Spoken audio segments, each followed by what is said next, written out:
Pessoal, continuamos a conversar sobre a fisiologia do sistema endócrino.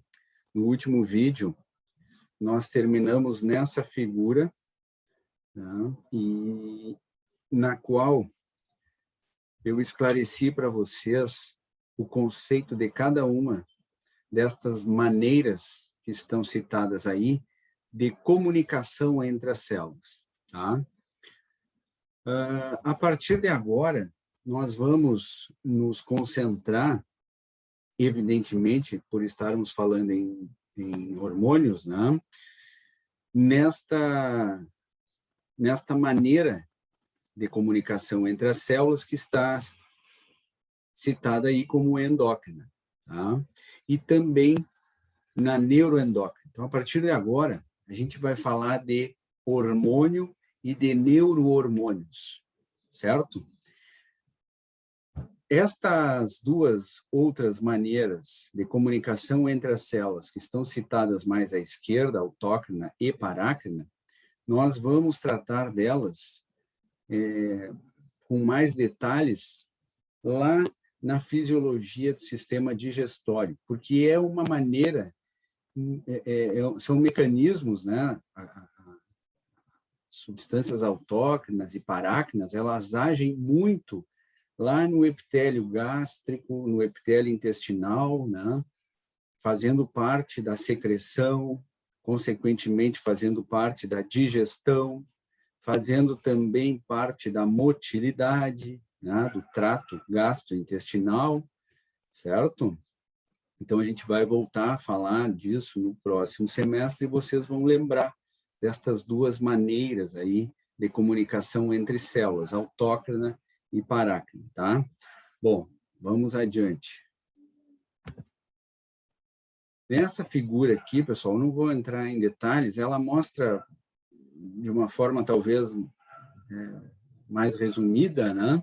A mesma coisa da figura anterior. Vocês têm ali um exemplo de ação autócrina, um exemplo de ação parácrina e o conceito do endócrino, né? Os hormônios sendo produzidos por uma célula endócrina, sendo liberados na corrente sanguínea e indo agir em células-alvo distantes da onde foram produzidos. Tá? Mesma coisa da figura anterior. No vídeo anterior, no último vídeo, nós também conversamos sobre uma das maneiras que se usa para classificar os hormônios, né? E esta maneira que nós conversamos no último vídeo foi através ou a partir da estrutura química dos hormônios, né? E nesta classificação, se vocês lembrarem do último vídeo, eu disse para vocês que os hormônios são classificados em 3 grandes grupos, né? Os hormônios proteicos, os hormônios esteroides e os hormônios aminas, tá? E cada um desses tipos, desses 3 tipos, estão citados nestas colunas aí que vocês estão vendo, tá? Deixa eu pegar minha caneta aqui. Então, aqui, ó, os hormônios proteicos, ele chamou de hormônios peptídeos. É a mesma coisa, é o mesmo grupo, né? Os hormônios proteicos, peptídeos e glicoproteicos estão no mesmo grupo. Tá? Eu usei o termo hormônios proteicos, ele aqui usou hormônios peptídeos. Tá? Segundo grupo, dos hormônios esteroides. E o terceiro grupo, dos hormônios aminas. Certo? Os hormônios aminas. Aqui, ele não usou o termo amina. Ele foi mais, digamos assim, específico, né? Por quê? Porque bons exemplos de hormônios aminas, talvez os mais conhecidos, são derivados do aminoácido tirosina. Então, lembrando para vocês, né, os hormônios aminas, eles são derivados de um único aminoácido. É só um aminoácido, por exemplo, a tirosina, que sofre uma mudança na sua estrutura química e dá origem a uma molécula que cai na corrente sanguínea e vai agir como hormônio. Tá? Então, se vocês se depararem com esse termo hormônios aminas, saibam que alguns hormônios aminas são derivados do aminoácido, né, tirosina, mas nem todos os aminos são derivados de tirosina, tá? Bom, e se nós considerarmos os hormônios aminas, ou melhor dizendo, os hormônios derivados da tirosina, nós temos dois subgrupos, as catecolaminas e os hormônios da tireoide, tá? Catecolaminas, pessoal, são, dentre as catecolaminas, estão a noradrenalina e a adrenalina, tá? Vocês também podem encontrar a dopamina como sendo classificada como uma catecolamina, tá? Mas aqui ele citou a noradrenalina e a adrenalina, tá? Noradrenalina, também conhecida como norepinefrina, e a adrenalina, também conhecida como epinefrina. Em fisiologia, a gente usa mais noradrenalina e adrenalina. Se vocês lembrarem, a noradrenalina e a adrenalina, elas apareceram na nossa conversa lá na fisiologia do sistema nervoso, quando nós falamos em sistema nervoso autônomo, via simpática, né? Os neurônios pós-ganglionares simpáticos liberam noradrenalina na fenda sináptica, certo? Ou seja, a noradrenalina também é um neurotransmissor, também tem ação de neurotransmissor, tá? Aliás, a maior parte da ação da noradrenalina é como neurotransmissor. E a adrenalina, que eu também citei já para vocês, ela apareceu lá nessa mesma conversa sobre sobre neurônios simpáticos, né? A noradrenalina é produzida lá na medula da adrenal, porque a medula da adrenal, se vocês lembrarem, é um gânglio modificado do sistema nervoso autônomo via simpática, né? Então, esta adrenalina, ela cai na corrente sanguínea e vai agir como um hormônio, ou se vocês quiserem ser mais específicos, um neurohormônio, né? Ela é produzida por neurônios lá na medula da adrenal, das glândulas adrenais ou suprarrenais, tá? Bom, e aqui ele cita hormônios da tireoide e ele dá o exemplo do T4, também conhecido como tiroxina, tá? Um outro exemplo de hormônio da tireoide classificado como hormônio amina é o T3. A gente vai falar do T3 e do T4 lá na glândula tireoide, um pouco mais adiante, tá? Então, esses são dois hormônios produzidos na tireoide, mas não são os únicos hormônios produzidos na tireoide. A tireoide também produz um outro hormônio que que não tem ação semelhante ao T3 e ao T4, e nem, às vezes, não é nem lembrado como hormônio da tireoide, e não é uma amina. Então, essa informação aqui que ele deu é verdadeira, mas, digamos assim, ela não é completa, tá? Bom, eu não vou ficar lendo essa tabela para vocês, porque ela é autoexplicativa, né? Vocês podem ver aqui, ó, as características citadas. Aqui o ponto, perdão, né? A síntese e armazenamento. Os hormônios proteicos são produzidos e armazenados em vesículas secretoras, depois são liberados na corrente sanguínea por exocitose, e assim. Então, vocês têm características de cada um desses três tipos de hormônios. Eu não vou ficar repetindo, tá? Deixo para vocês lerem, montarem o material de vocês e, obviamente, qualquer dúvida que ficar, me perguntarem, tá? Vamos adiante. Bom, classificado, então, os hormônios nestes três grupos, vamos agora começar a falar vamos continuar falando, na verdade, algo que nós também conversamos no vídeo anterior, que são os locais, ou os principais locais onde os animais produzem hormônios, certo? E vamos começar pelo hipotálamo e pela hipófise. Tá? O hipotálamo é tecido cerebral, é uma porção, uma parte do cérebro. Tá? E a hipófise é uma glândula. Eu acho que vocês já já ouviram falar do hipotálamo e da hipófise, talvez na anatomia, talvez na histologia. Tá? Aqui a gente vai ter o foco da fisiologia, evidentemente, mas são dois locais fundamentais quando a gente fala em produção de neurohormônios e hormônios em um animal, certo? Muito bem, vamos lá, vamos pegar esta figura. A figura da esquerda, vocês obviamente estão vendo que se refere ao equino, né?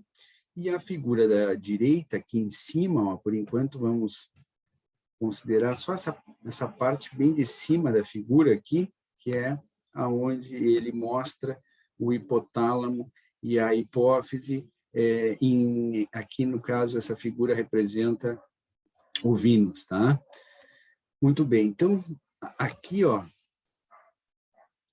no B é o hipotálamo. Vejam que o hipotálamo está na base do cérebro, tá? Este animal, ele está, vocês estão tendo uma vista lateral dele, e ele está olhando para a esquerda aqui, como indica a flecha, tá? Na mesma direção em que este equino está olhando, tá? Então, se vocês pegarem aqui o equino, ó, o hipotálamo um pouquinho mais acima, aqui onde eu estou indicando, e a hipófise, né, logo abaixo, tá? Aqui na figura da direita do ovino, né, vocês podem ver o C aqui, ó, como a hipófise, certo? A hipófise. Então, vejam que a hipófise, repito, é uma glândula e ela está localizada abaixo do hipotálamo. E repito também, hipotálamo é tecido nervoso, é constituído por neurônios e por células da glia. Certo? Muito bem.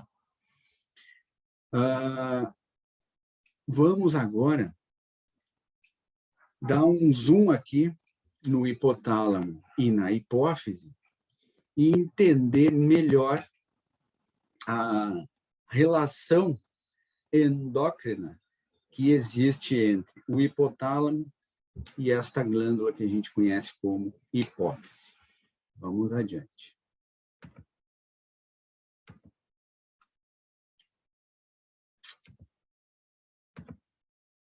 Vou passar o próximo. Aqui, ó. Esta já é uma figura que mostra para vocês, né, este indivíduo, da mesma forma que os dois anteriores, está olhando para este lado, e vocês têm uma vista lateral, tá? Então, aqui, ó, na base do cérebro, parece o hipotálamo, e logo abaixo, a hipófise, tá? Muito bem, pessoal. Vamos falar um pouco primeiro do hipotálamo. Quando vocês forem estudar hipotálamo, vocês vão ouvir falar em núcleos ou centros hipotalâmicos. O núcleo supraquiasmático, o núcleo arqueado, o núcleo... Então, vocês vão ouvir falar, quando forem estudar hipotálamo, em núcleos ou centros hipotalâmicos, tá? O que são núcleos ou centros hipotalâmicos que eu estou tentando representar aqui, ó? Cada diferentes núcleos ou centros hipotalâmicos. Cada círculo desses que eu fiz no hipotálamo representa um núcleo ou um centro hipotalâmico. Tá? Existem diferentes núcleos ou centros hipotalâmicos. Mas o que é isso? O que é um núcleo hipotalâmico, ou um centro hipotalâmico? Resposta. São conjuntos de neurônios com uma mesma função. Tá? Conjuntos de neurônios hipotalâmicos com uma mesma função. Isso é um núcleo hipotalâmico ou um centro hipotalâmico, tá? E, para vocês terem uma ideia, aqui no hipotálamo existe, por exemplo, Esses locais aqui no hipotálamo, eu estou indicando de forma aleatória, evidentemente, mas existem aqui no hipotálamo, existe o núcleo ou centro hipotalâmico responsável por controlar a fome. Existe um outro núcleo responsável por controlar a sede. Existe um outro núcleo responsável por manter, né, a temperatura corporal. Existem outros núcleos cuja função é produzir neurohormônios, certo? Então, vejam que o hipotálamo é muito importante. Bom, não existe parte do cérebro do animal que não seja importante, né? Mas o que eu quero dizer com importante é que o hipotálamo ele aparece no estudo de vários mecanismos que são vitais para o animal. Tá? Como eu disse, então, o hipotálamo participa do controle nervoso da fome, da saciedade, da sede, da manutenção da temperatura corporal e também da produção de neurohormônios, certo? Ah, entendi. Então, quer dizer que neurônios hipotalâmicos produzem diferentes tipos de neurohormônios, professor? Exatamente, é isso aí, tá?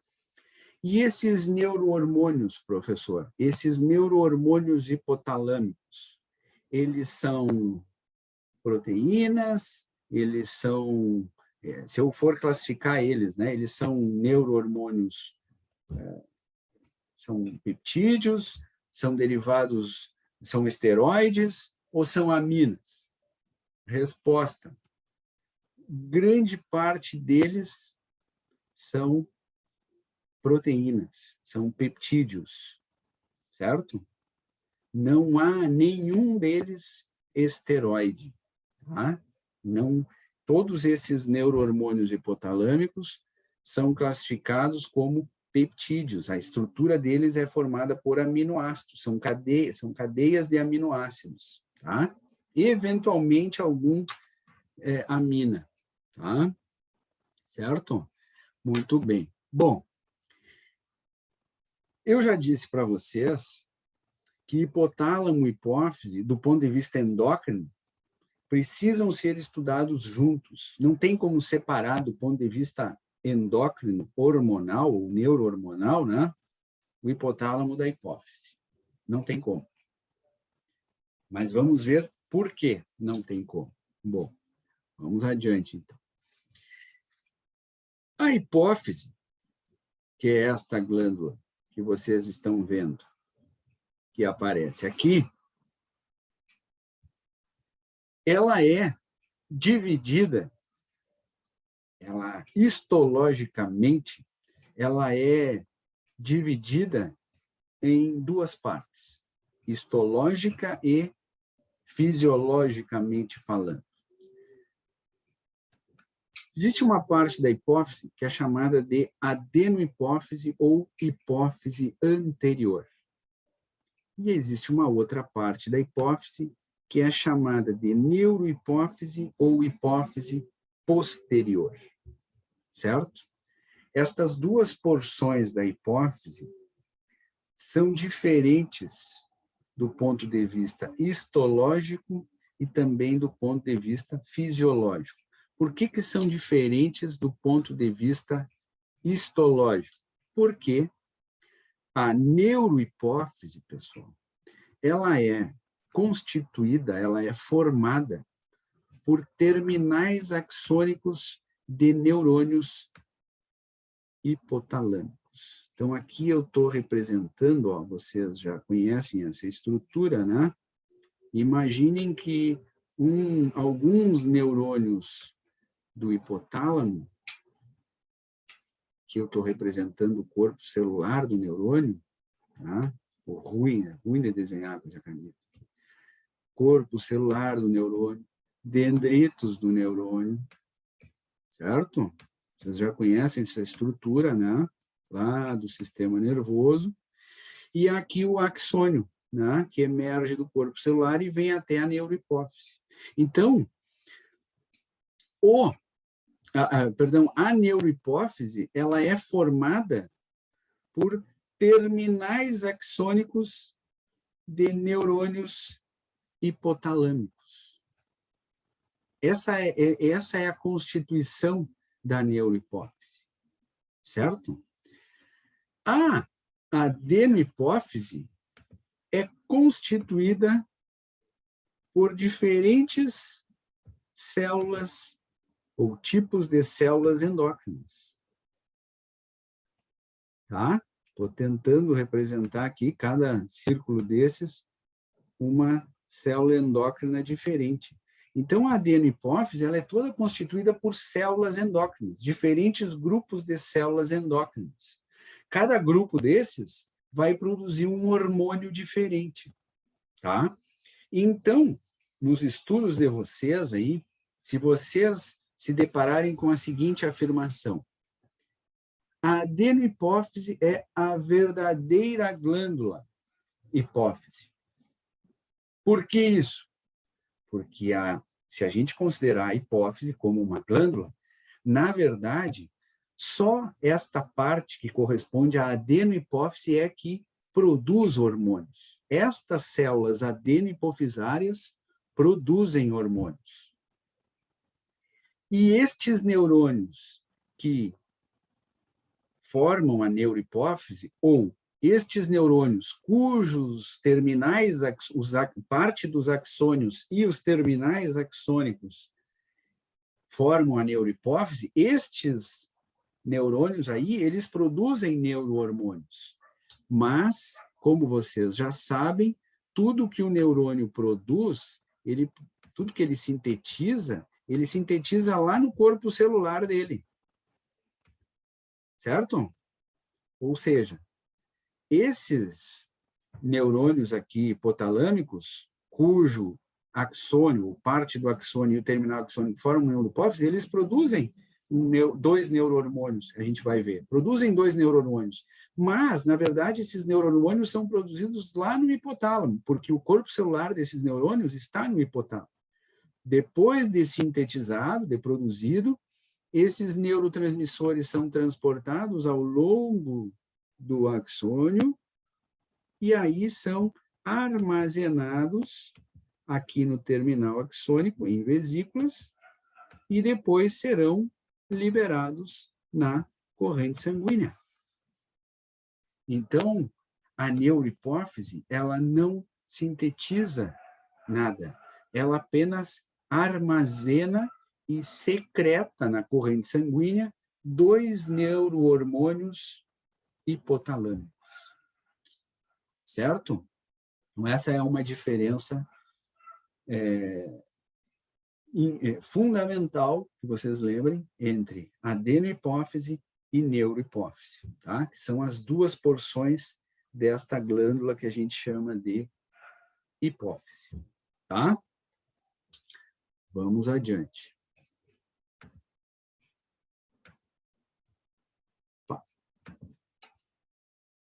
Deixa eu fechar aqui.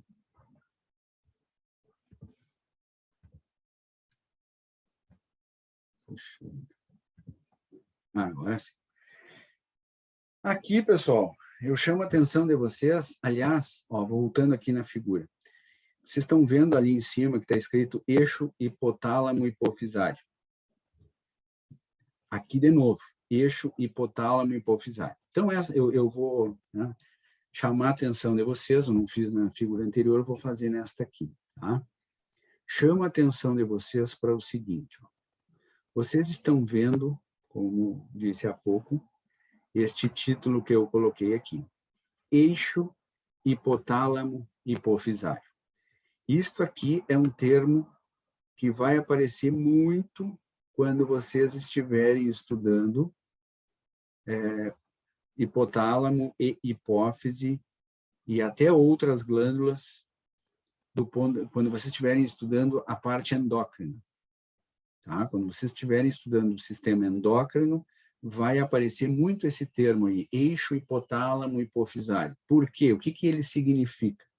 Esta terminologia aí, esse termo eixo hipotálamo hipofisário, significa que hipotálamo e hipófise são muito unidos do ponto de vista endócrino, são indissociáveis, né? Trabalham em conjunto. O hipotálamo, na verdade, influencia muito a adeno-hipófise, certo? E vocês já entenderam por quê, né? A gente vai continuar falando disso, mas vocês já entendem que, do ponto de vista endócrino, há uma relação indissociável entre hipotálamo e hipófise. Por isso, eixo hipotálamo hipofisário, tá? Muito bem. Vamos à figura agora. Aqui vocês estão vendo o hipotálamo representado, como ele estava aparecendo na figura anterior, e a neurohipófise representada logo abaixo.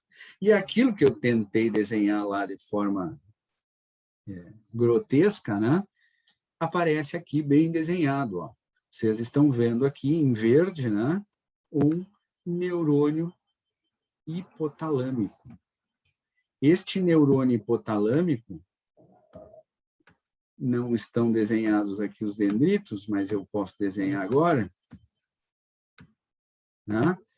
Este neurônio hipotalâmico, vocês estão vendo, tem o corpo celular e os dendritos localizados no hipotálamo. E parte do axônio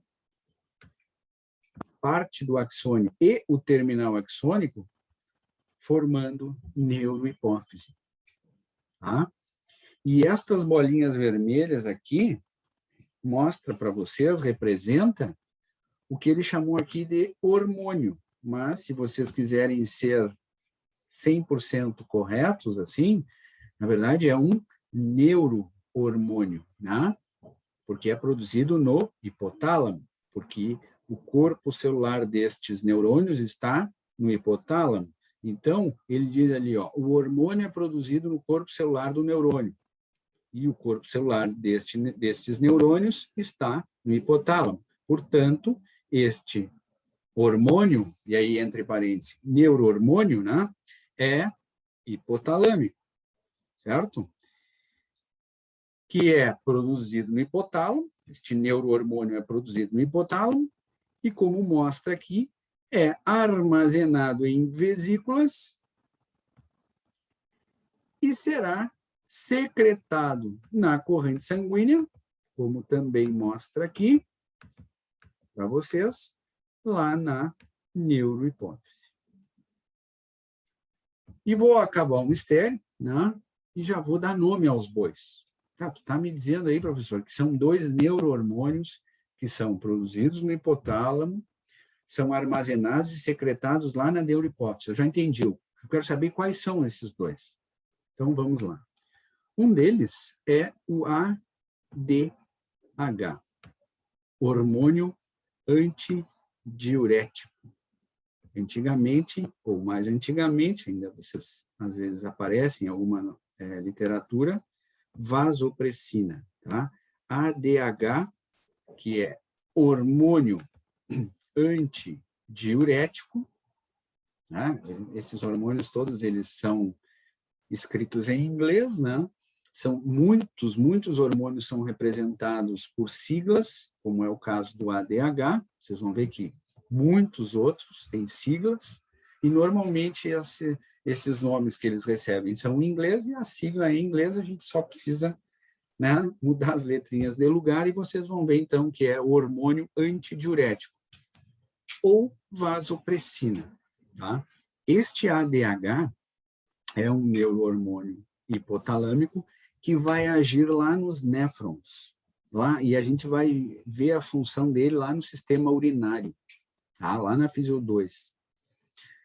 Bom, este hormônio antidiurético é o primeiro, então, que é armazenado e secretado na neurohipófise. O segundo, talvez seja conhecido de vocês, porque ele é mais conhecido. Chama-se ocitocina. Ocitocina. Tá? Vocês podem encontrar escrito assim, como eu estou tentando escrever aqui, ocito. Isso aqui é um T, né? T de tatu. Ocitocina. Ocitocina.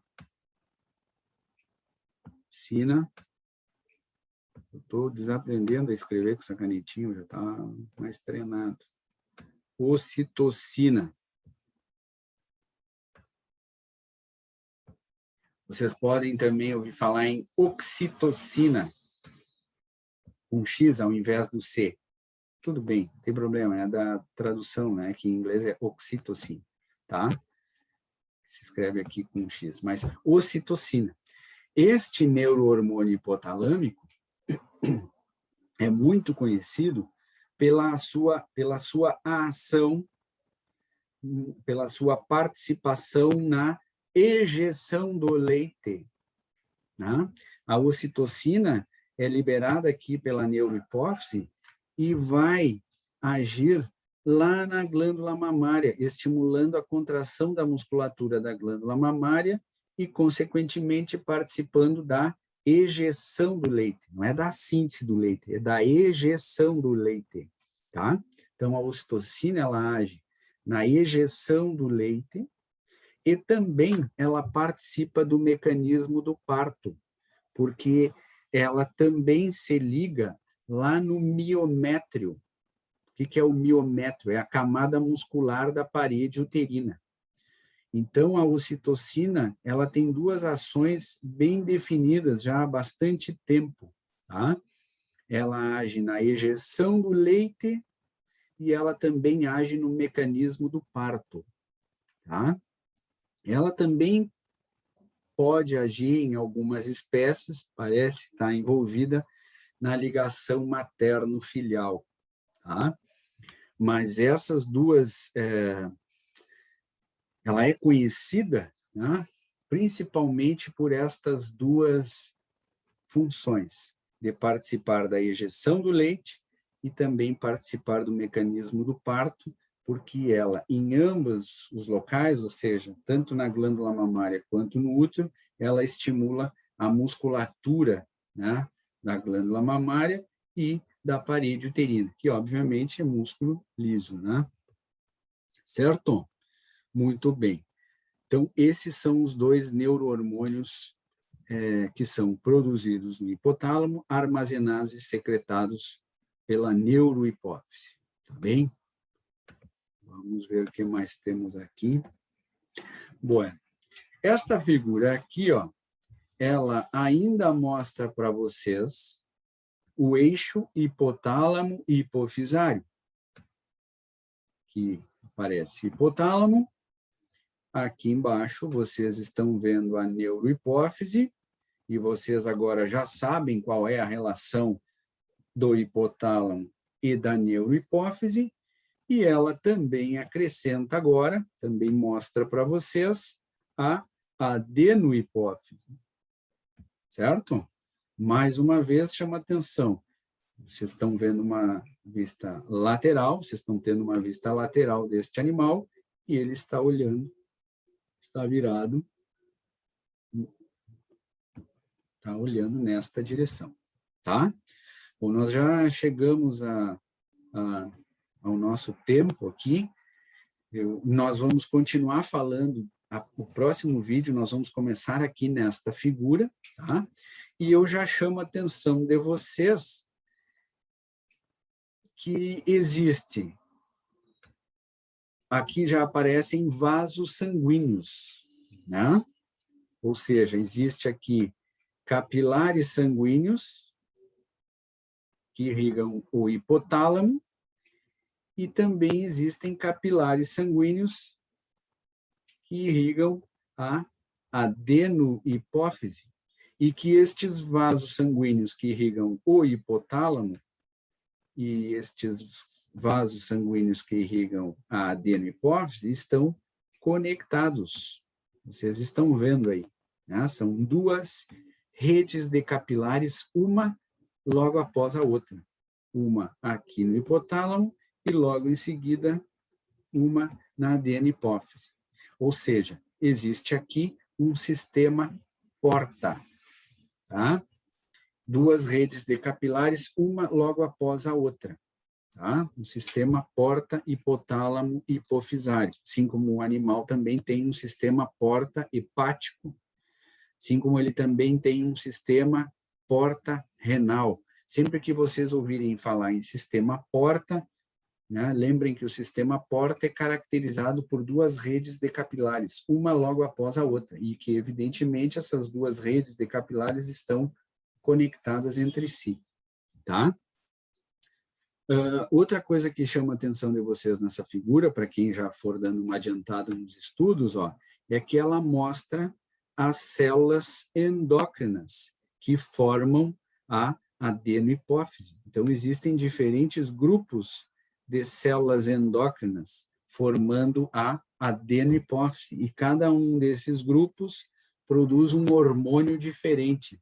Na verdade, tem um desses grupos que produz 2 hormônios, tá? Se vocês forem dar uma olhada, vocês vão ver que vocês conhecem, já ouviram falar da maior parte desses hormônios adenohipofisários, sobre os quais nós vamos falar no próximo vídeo. Tá certo, pessoal? Ficamos por aqui hoje, então. Um abraço e até o próximo.